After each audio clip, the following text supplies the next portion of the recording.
Today we're going to make this delicious, fresh Pico De Gallo recipe from my friend Theresa Williams, so stay tuned.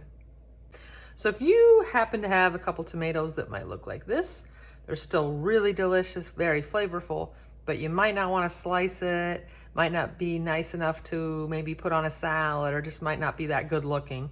We can take these leftover whole tomatoes and these little cherry or grape tomatoes, cut them up with this green pepper that's also starting to get just a little bit on the wrinkled side.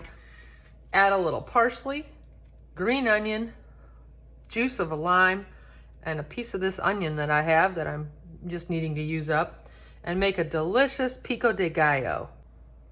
So what is Pico De Gallo? Well, it is spelled Pico De Gallo, and that is simply a Spanish term, but it honestly means rooster's beak, according to some food writers, because back in the day, they used to eat it like just picking at it, like a rooster would peck at something. And when we make this, you'll see, because it's going to look like a salsa, but it's going to be thicker because we're not going to have as much juice in it.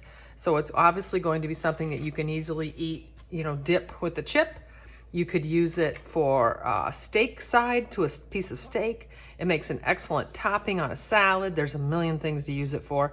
But today we're going to make Pico De Gallo for one.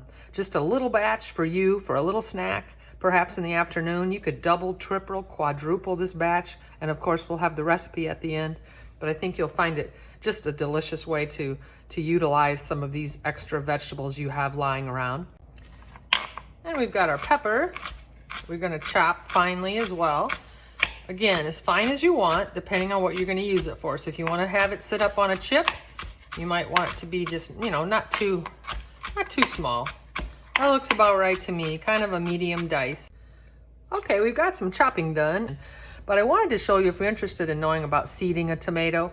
I don't always seed them, that's completely up to you, but traditionally Pico De Gallo would have seeded tomatoes, meaning they don't have seeds. So one of the techniques I saw was just to take a small measuring spoon and just dip into these little cavities and just pull out the seeds. Lime. Basically on this particular recipe, since we're not making a lot, we're just going to do kind of a little squirt of lime in our measuring cup. And again, recipe at the end when you want details, because I know a lot of you want details, but I would say now at this particular point, I would say the juice of about a fourth of a lime, or not quite a half a lime, because we're just making a small batch. About a teaspoon of olive oil, if you want to be exact, and maybe about a third of a clove of garlic.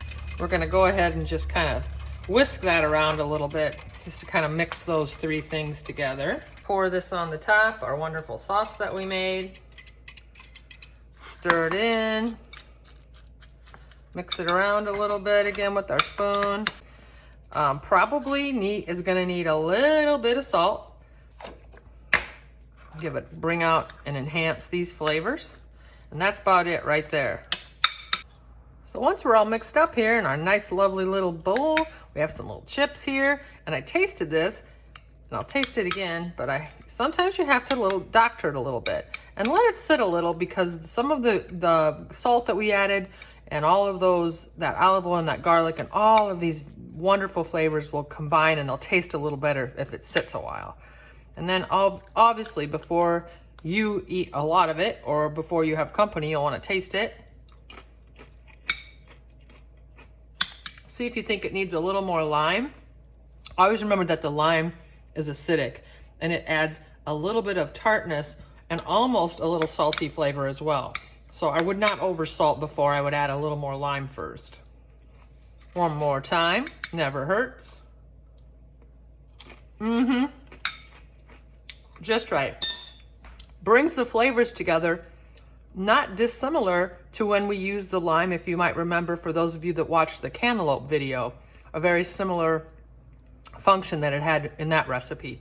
So give this a try with your leftover veggies from the summer and enjoy.